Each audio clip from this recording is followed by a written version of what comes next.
Hey, then you got more. Which brings us over to Brian. Okay, I mean, you're a college student. You're studying religious studies, and so no doubt you probably encounter the religious element among the UT populace, student body and staff, quite a lot. But before we get into like amusing encounters you may have had, let's talk about first off what is the religious studies majors, in a broad sense, and then specifically what are you interested in? What made you choose that major? Why did you decide to go into that as a career, etc.? Just tell us a little bit about all that. Well, first of all, I want to say that I am not a representative of the university anyway, so I'm not speaking officially, and my views are not necessarily the views of the university, although I'm going to stay as factual as possible. And but the religious studies program is very much misunderstood, and I've encountered it time and again. That people will hear your religious studies, and even professors have this problem with other UT professors. They'll say they're involved with the UT religious studies program, and other professors will think that they're really religious or that they're specifically Christian and endorsing Christianity in some way. And but it's a big misunderstanding. I encounter it all the time.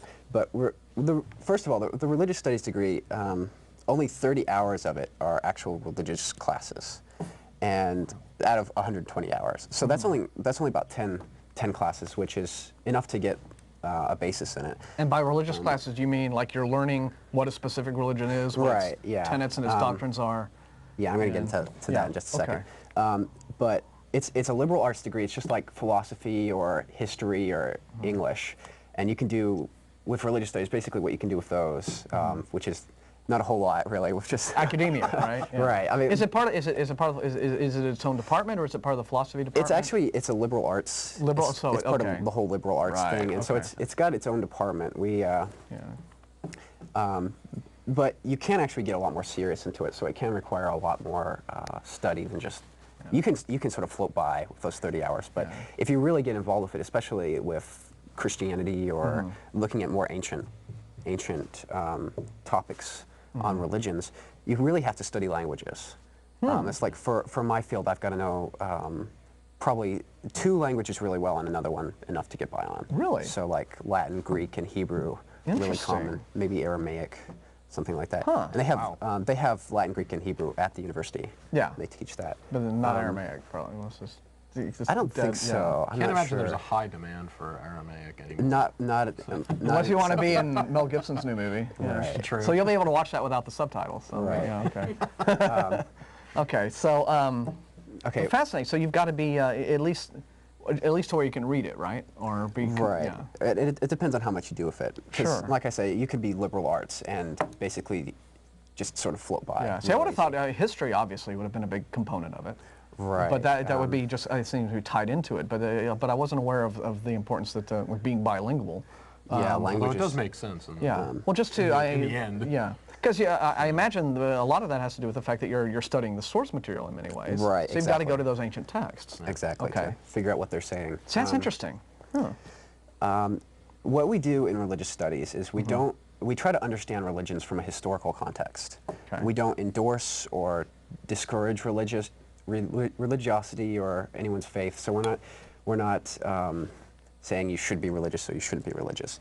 And we only study it in an academic, really objective way. There's we will get into theology, of course, and dealing with how people relate to the text and how people believe, but we do that in a very very academic way. So that originally the religious studies programs, and this was true until just a few decades ago actually, were run by churches, by local churches, and they could be really good in terms of being objective, and they could be really bad in terms of being extremely biased. Yeah. And same thing with seminaries. You can actually, I've considered going to some seminaries before, because some of them are liberal enough, and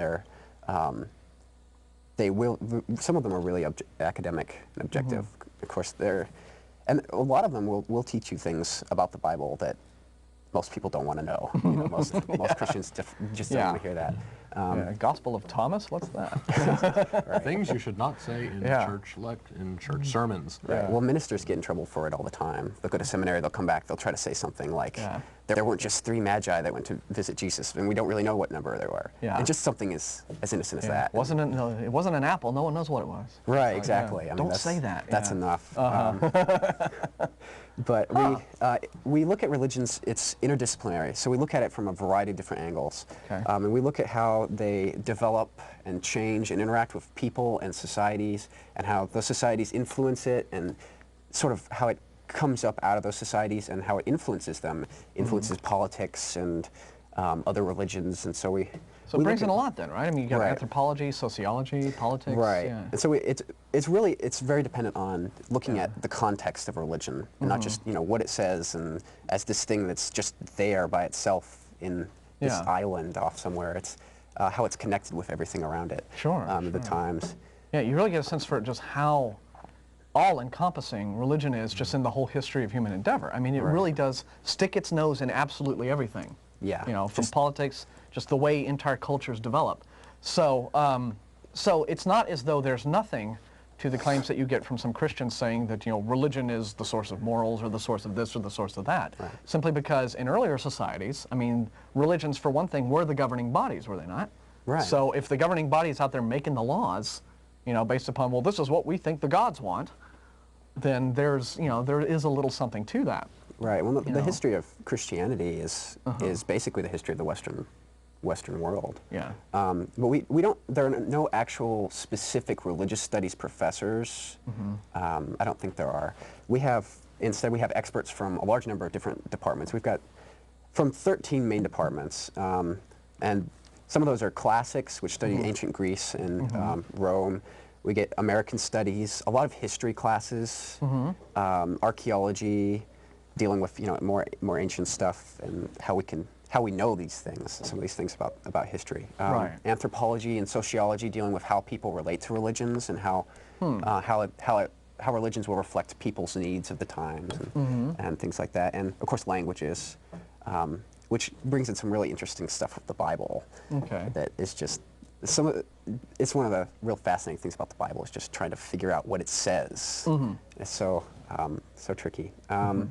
Asian studies, Middle Eastern studies, philosophy, dealing with the philosophies of different religions and even regular philosophies, because existentialism, for example, I just took a class on that with Dr. Solomon at the university, and I think he's an atheist. Now, I'm not entirely sure. I mean, he's an existentialist, and and there's not much with that point of view that jives with I'm pretty sure he's an atheist. I don't want to put him into a box necessarily, but that had a lot of influence on religion, since existentialism had a lot of influence on especially like American religion. Yeah, I was going to say, is existentialism largely an American phenomenon, or is it? I mean, it pops up in Europe. And well, yeah, it started in Europe, of course, and so it had a lot of influence over there. Right. But just from what I know about it, it had a lot of influence on American religions specifically. Okay.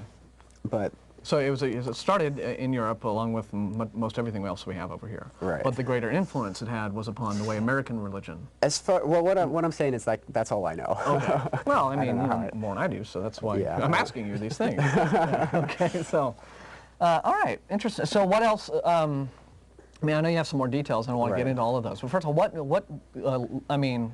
what would lead an atheist student to take an interest in this? I mean, now I know a lot. I think, as an atheist, it's important to understand and comprehend religion, so that you can effectively argue against it and point out why all of the tenets and the doctrines make no sense, or are flawed, or just aren't as good as people think they are, or what have you. A lot of atheists, though, they just kind of want to be left alone, and they want religion to go away, and just want just don't want to hear about Jesus and God and all this other all the rest of it. And so what was it that sort of inspired you to kind of just really get in there and whack the hornet's nest? Well, the reason the reason I'm studying academically is I want to teach, right? And so this is the reason I like religion, and the reason I'm want to teach religion specifically is that it's something that I find it's extremely important in the world, first of all, and it's important for people to understand religion. The other thing is that it's just it's always fascinated me. It's always been really interesting to me. It's like Christianity and the Bible and early Christianity, and figuring out how it all came together and the pieces and what a specific text means. It's like, I think the Bible is man's greatest puzzle, the greatest man-made puzzle.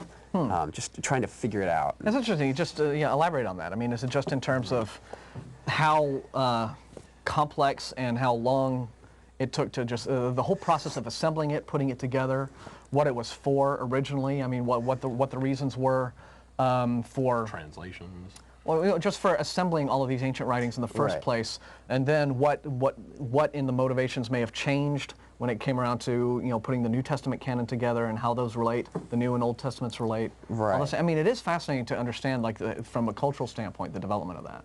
Right. Well, yeah. And so, if you take any text and you sort of have to put it back in its place and time. And so, first of all, you have to figure out what its place and time is. So that's one piece of the puzzle. Sure. And then you have to figure out who's writing it and what their bias is, which can get tricky. And you have to figure out how they wrote it and what pieces they brought together, and if it was all their invention or if they put it together from different sources, which a lot of the Bible is put together from different sources. Sure. And so you have all those elements, and figuring out even just what it says, just the language. That's a lot more complicated than I've ever got into it. But just looking at what the Hebrew or the Greek words mean in a particular context, and trying to figure out what the author was actually meaning to say. Sure. So it's a lot like history. Yeah. It's very, very much like history. And it's widely different point of view from that you hear from a great many Christian fundamentalists, which is they just seem to. It's the taking of the document on faith as being this infallible document. Exactly. Yeah. When I think just clearly one can only arrive at that opinion of the Bible if one hasn't studied it the way you have, from an academic standpoint, understood the history of it.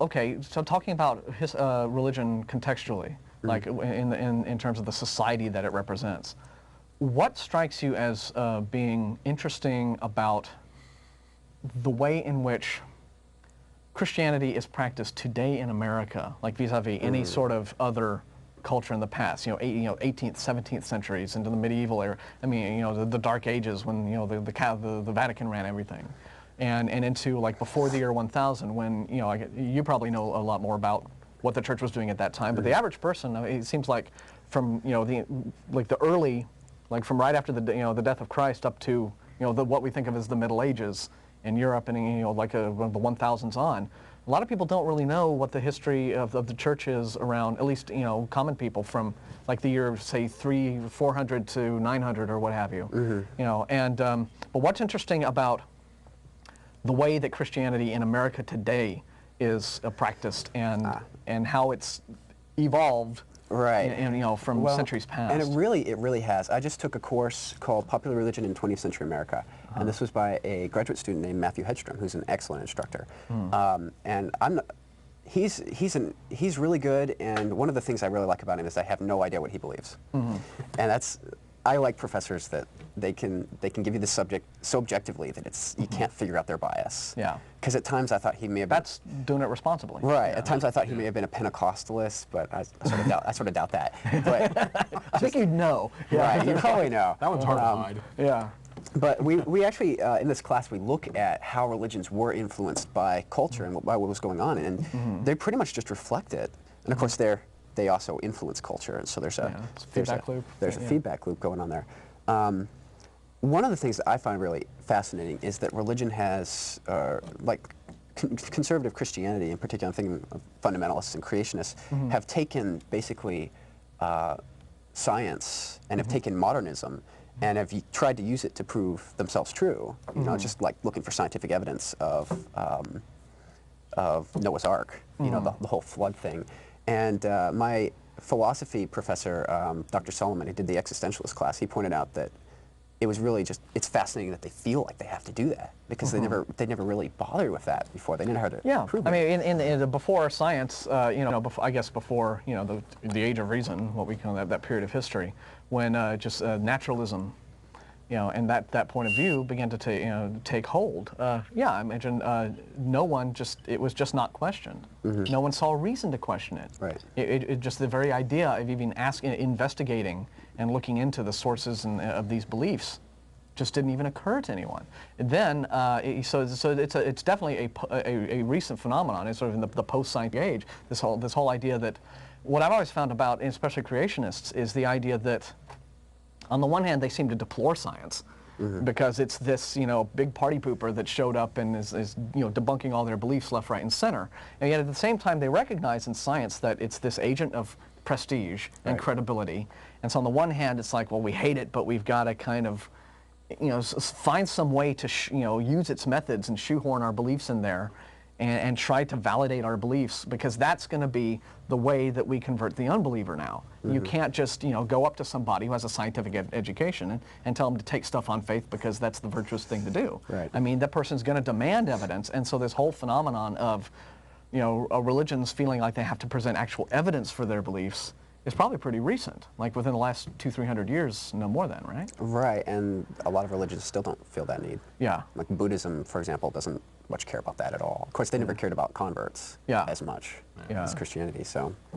Yeah, well then, but Buddhism and a lot of the Eastern religions, they don't, well, some of them do, but many of them don't make that many claims that have to do, that seem like they're empirical in nature. They don't make claims about this is how reality works, it does this, that, and the other, and so you have to believe these things. Right. Well, there's no motive of saying you have to believe this stuff in our belief system, as in contrast with conservative Christianity, or any kind of Christianity, which is like, here's the doctrines, and you got to believe all this stuff to be saved. Right, and that's one of the things that I'm very much interested in, is why are the Eastern religions inclusive in saying you could go to look at, if you're a Buddhist, you can go to a Hindu temple, and why is that okay there, but it's not okay over here? I think part of the reason is just monotheism. It's just the way it's developed in the West. It's not just belief in one God, but it's very much linked up with a whole Western sort of almost rationalistic mindset, not in the scientific sense, but there's this really strong emphasis on this is proving these things true, like Islam, Christianity. You read the Gospels, and a lot of it is clearly very much just propaganda for the Christian faith. I mean,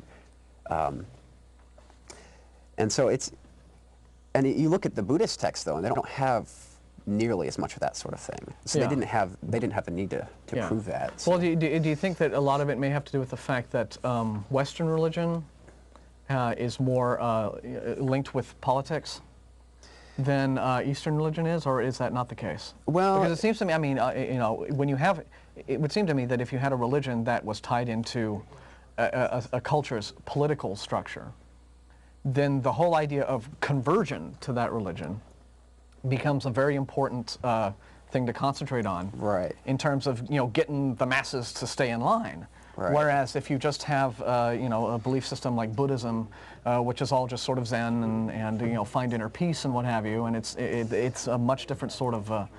There's not that push to you got to win over the infidel. Right. Well, there definitely isn't as much of a push.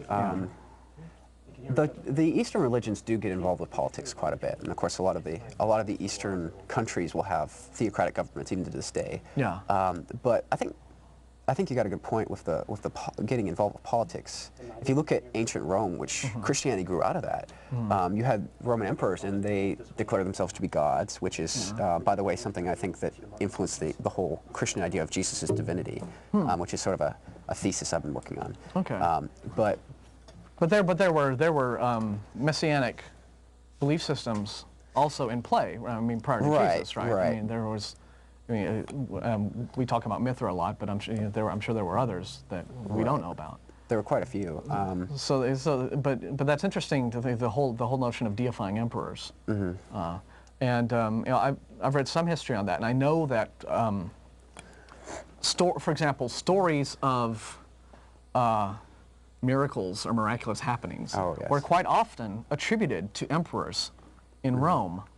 Like by their troops. You'd have, that would be like a morale booster among the troops. They would talk about how, Augustus rode into battle and an eagle swooped down, from the skies bearing a glowing golden sword or something and gave it to him, and he vanquished the Germanian, peasant scum, and that was great. And this was circulated around, the rank and file of the centurions, and I don't know how many of them actually believed it, but it certainly was, these stories were being told. And it struck me that these were very similar to the stories of miracles attributed to Christ. Right. You know, with the raising the dead and the healing the blind and the lepers and what have you.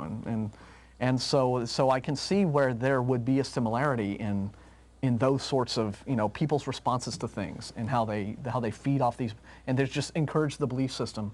I guess it would be, you know, personal reasons, whether it had to do with, you know, political loyalties, or just sort of your morale, just who you are in the society that you live in, right? Right. But you look at ancient Rome. Their gods were, it was a civil religion basically, and sacrificing to the gods was sort of like saying, hey, I believe in this government, I obey this government. Sacrificing to the emperors, it's pretty clear that saying that the emperor is divine and believing he's a god, that's a really strong statement for his political power and for his, It's hard to run against God. Yeah, let's hope George W. Bush doesn't, you know, twig to that. Right. But, and so, and I haven't actually taken that many classes on ancient Christianity or Rome. And I actually to the point where I'm going to start taking a lot more of those, and so getting in more into languages and such. But that's something I've been really very much interested in is how did these early Christian beliefs start off? Yeah. And I don't think initially Jesus was actually thought of as a divine person. He was the Messiah, right? But if you look at the first three Gospels, Matthew, Mark, and Luke, there's very little in there that is explicitly about Jesus being divine. It's mostly him as the Messiah. He's God's chosen one. And later on, see, what I think happened in early Christianity is you had a bunch of close followers of Jesus, and you read them. If you read the Gospels, and there's a lot of debate about how historical they are and how much they can be trusted, but the followers were extremely devoted to Jesus. I mean, he had a very tight-knit community. He was a very charismatic leader. When he died, his followers were basically left with his community, his teachings. You know, he was partially a social reformer, a political and religious reformer, and they wanted to continue that.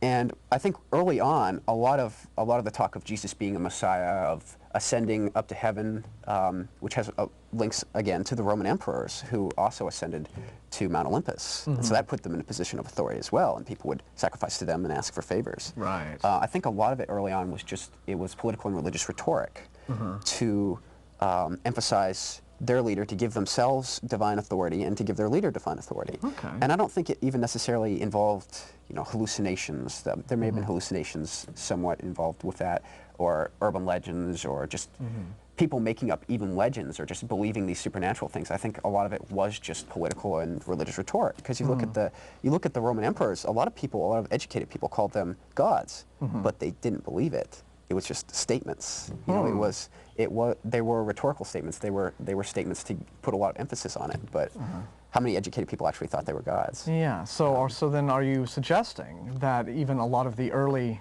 maybe not the early Christian writers, but at the very least his disciples, or the people who were Jesus' contemporaries, may well have just called him divine or a god, or, you know, God in the flesh or what have you, but not thought of that in the way that, for example, Pat Robertson might think of that. To them, it was a statement of, this guy has the highest, you know, to us, political authority that any individual can have. Is that kind of what you mean? A big part of Jesus' ministry was talking about the kingdom of God. He had spiritualized it, whereas a lot of the other messianic hopefuls at the time, there were quite a few running around, talked about it in terms of political action, in terms of military action and defeating Rome militarily.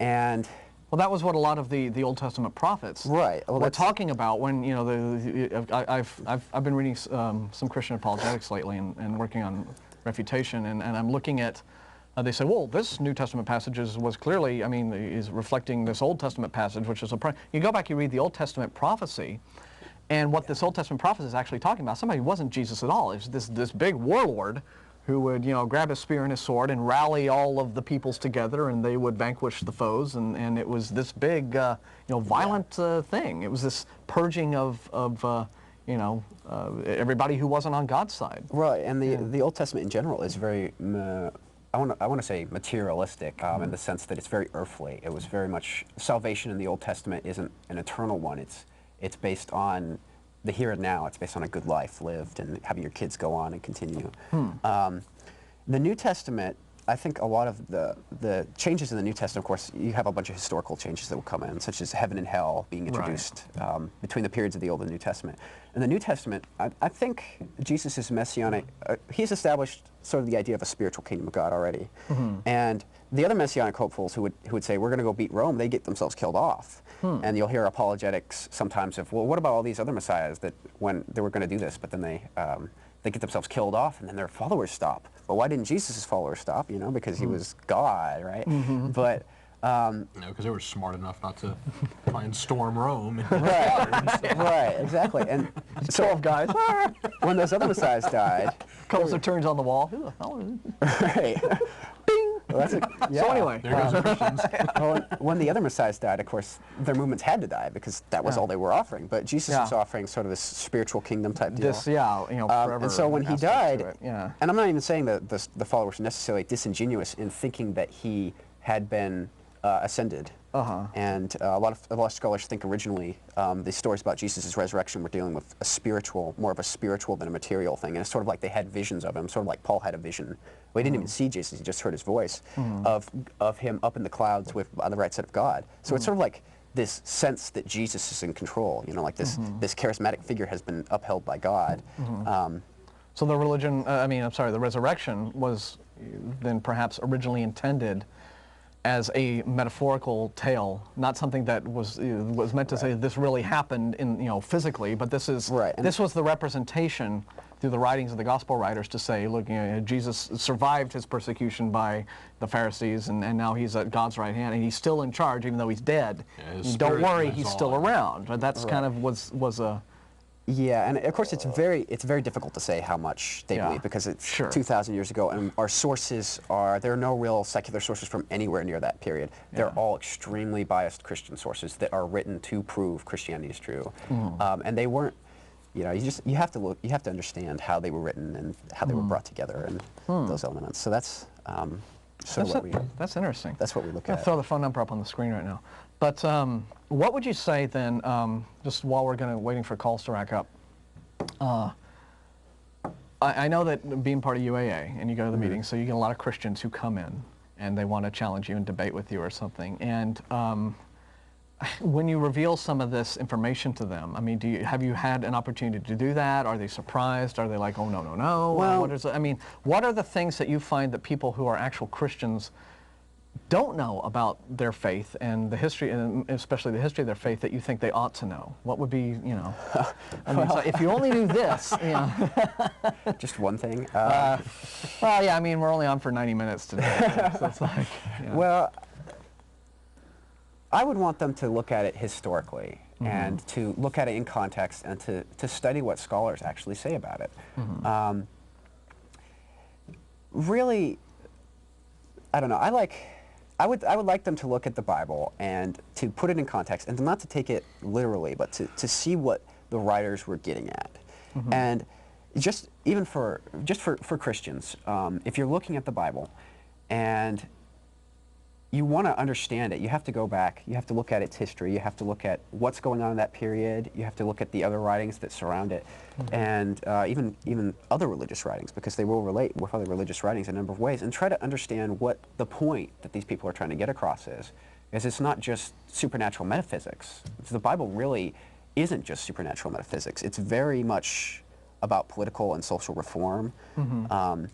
And of course, all that stuff gets messed up with the metaphysics and all that. But you look at the Gospels, there's a bunch of stuff about the poor, about the oppressed, about nonviolence. You know, there's so much more there than just these literal spiritual things. That, and that's really what I find really fascinating, is just this whole... Which would make sense from a historical context if you're talking about, like, these writings are emerging from people who are subjects of the Roman Empire, okay, a vast and very cruel empire. Exactly. Don't really have that many rights under the law, right? I mean, your average Judean wasn't a Roman, so that's, so that was a very real problem for them. And of course, and certainly the persecutions of Christians could have only helped, really, in the long run. This whole sense that, well, we must really be onto something if, they're setting us all on fire. Right, and I think the very idea of a Messiah who has been crucified, who's been oppressed and persecuted, would appeal to a lot of these poor people. And we know historically at the very earliest you periods, can identify with that. You identify right. with someone who's being beat up on by the right. So you got the very early Christianity was mostly made up of the poor, oppressed, and it's clear from reading the writings that that's exactly what they're talking about. Like the Epistle of James is saying that. It says in some parts that God has selected the poor to be saved, and he speaks out against the rich. He says, aren't the rich the very people who have been oppressing you, so why are you showing them favor? And so I think that for people who had been oppressed, that the idea of a crucified Messiah would be something that would really speak to them. And so I think it's a pretty noble thing if you look at it that way. You know, you have these poor people who really don't have much hope. I mean, it's sort of sad that this is the hope that they have. Yeah. Right? But then, of course, when you're talking about an early culture like that, a primitive culture where this was at a time when such concepts as human rights and civil liberties weren't discussed the way they are today. And so that's interesting that you point that out, because what I'd like to do is the next thing I'd like to touch on, since if that was the original intent of what a lot of the New Testament writers were after, then how then has Christianity changed from that into what we've got today in America? And do you think that the figures back, the people back then, 1900 years ago, would be boggled to see that the Christian faith was still thriving, 2,000 years later, and yet serving an entirely different sort of political purpose? I think they would be scared of cars. Well, I mean, they wouldn't understand Christianity today. Early Christianity was not like it is now. Right.